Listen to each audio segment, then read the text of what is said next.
Friends, the question is on the screen. Out of total students, 100 by 3% are in hostel A and the remaining are in hostel B.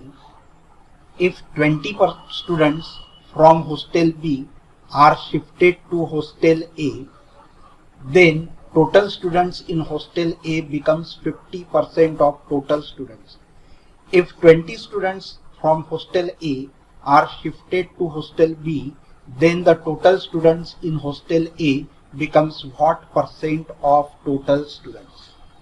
Friends, here it is given that the out of the total students, so first we will assume let the number of students be X. And out of this total students, 103% are in hostel A. 103 means what? 1/3. So 1/3 means the total of 1/3, that will be X by 3.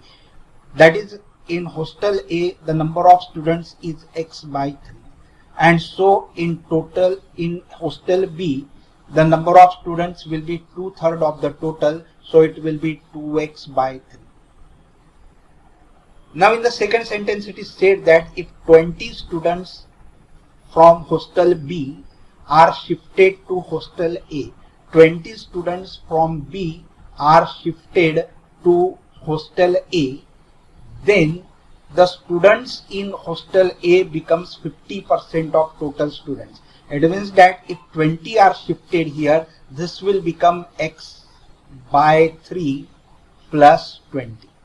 20 students in hostel A will increase, and it is given that that is equal to what? 50% of the total students. Total students are X, so it will be 50% of X, that is X by 2, half of X.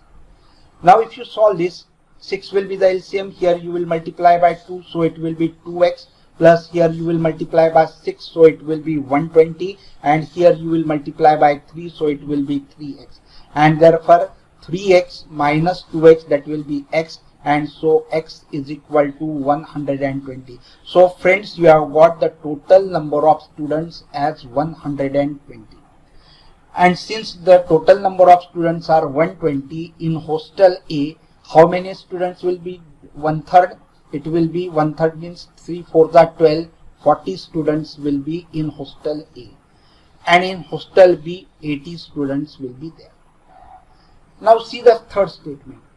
If 20 students from hostel A are shifted to hostel B, so 20 students are shifted from hostel A to hostel B, correct? So what number will be left here? 20 students left in hostel A. Then this 20 is what percent of the total strength? That is 120. So in simple language we can say that 20 is what percent of 120, because 120 is the total number of students. So 20 is what percent? That is X percent of 120. So if you solve this, you will get that percentage, that 20 into 100 divided by 120. Don't write this step. So 20 into 100 upon 120, and that will be 16.67%. So here friends, the answer will be 16.67%. Friends, the question is on the screen. Salary of A is 37.5% of the total salary of A and B. B saved 60% of his salary, and the total saving of A and B is 50% of their total income. Their average expenditure is rupees 16,000.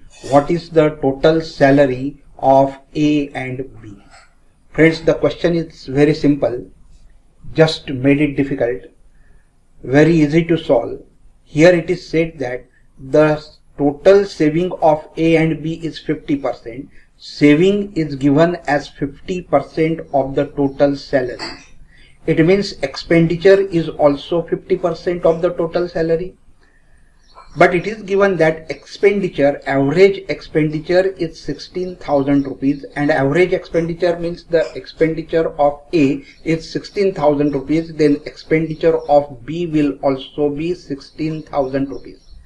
And therefore the total expenditure will be 32,000 rupees. So the total expenditure of A and B will be rupees 32,000 rupees. And we have been asked what is the total salary of A and B. When the expenditure is 32,000, so saving will also be 32,000 because both are 50% of the total salary. Both are same saving and expenditure, both are equal, and therefore saving will be 32,000. So saving 32,000 and the expenditure is also 32,000, and so the total will be 64,000 rupees. And therefore friends, rupees 64,000 will be the income or the total salary of both A and B. There is no use of this term, there is no use of this term. So simply we can solve by taking 50-50% saving and expenditure.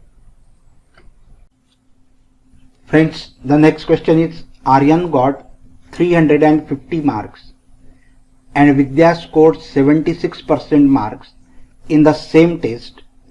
If Vidya scored 296 marks more than that of Aryan, what were the maximum marks of the test?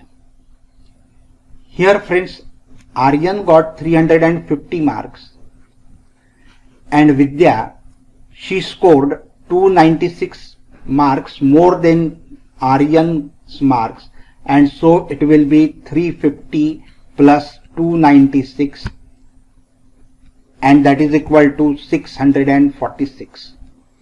So Vidya got 646 marks, and this 646 is what it is, 76%. So we can say that 76% is 646 marks. Then what will be the 100%? That is the maximum marks of the test.